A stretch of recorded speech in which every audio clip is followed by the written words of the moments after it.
Hello, ഇന്ന് ഉച്ചയ്ക്ക് ഞങ്ങൾ കഴിക്കാൻ കൊണ്ടുവന്നത്, അതായത് ഞാനും അച്ചൂസും കൂടി കഴിക്കാൻ കൊണ്ടുവന്നത് ആകെ ഒരു പാത്രം ചോറ്. കൂടെ കഴിക്കാനായിട്ട് കൊണ്ടുവന്നത് ഇതേ ഇത്രയും ചിക്കൻ കറിയാണ്. കാരണം അത് ഇന്നലത്തെ ചിക്കൻ കറിയാണ്, അതുകൊണ്ട് ഇത്ര തന്നെ ഉള്ളൂ.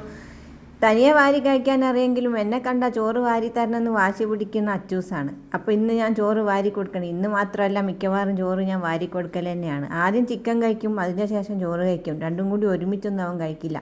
അതിൻ്റെ ഒപ്പം തന്നെ ഞാനും വാരി കഴിച്ചുകൊണ്ടിരിക്കുന്നുണ്ട്, അല്ലെങ്കിൽ എൻ്റെ വയറ് നിറയില്ലല്ലോ. അപ്പോൾ അത്രയും ചോറ് കഴിച്ചിട്ട് ഇതേ കുറച്ച് ചോറ് ഞങ്ങളതിൽ ബാലൻസ് വെച്ചു. വയറ് നിറഞ്ഞില്ലെങ്കിലും ഈ ബാലൻസ് വെച്ച ചോറ് ആർക്ക് കൊടുക്കാനാന്ന് കാണണ്ടേ. അത് കഴിക്കാനായിട്ട് നമ്മുടെ പുറകിൽ ഒരാൾ നിൽപ്പുണ്ട്. ഇതാ ചോറ് കഴിക്കാൻ വേണ്ടിയിട്ട് കൈ കഴുകാൻ പോയപ്പോൾ അവിടെ ചാക്കിൽ കിടന്ന് ഉറങ്ങണതാണ് കണ്ടത്. ഇവിടെയാണെങ്കിൽ പേരാപേരി മഴ, പൂരമഴ എന്ന് പറയാൻ വന്നതാണ്. ഈ മഴയത്ത് പാവം എവിടെ പോയി എന്താഹാരം കഴിക്കാനാ. അപ്പോൾ ഞങ്ങൾ വയറ് നിറച്ച് കഴിച്ചില്ലെങ്കിലും അതിന് കുറച്ച് കൊടുക്കാമെന്നും വിചാരിച്ചിട്ട് ചിക്കൻ കറിയും ചോറും കൂടിയും കൂട്ടിക്കലർത്തി കൊടുത്തിരിക്കുകയാണ്. ഈ പാവത്തിന് കൊടുക്കാതെ കഴിച്ചിട്ടുണ്ടെങ്കിൽ ദൈവം പോലും നമ്മളോട് പൊറുക്കില്ലല്ലോ. അപ്പോൾ വീഡിയോ എത്രയുള്ളൂ. ടാറ്റാ.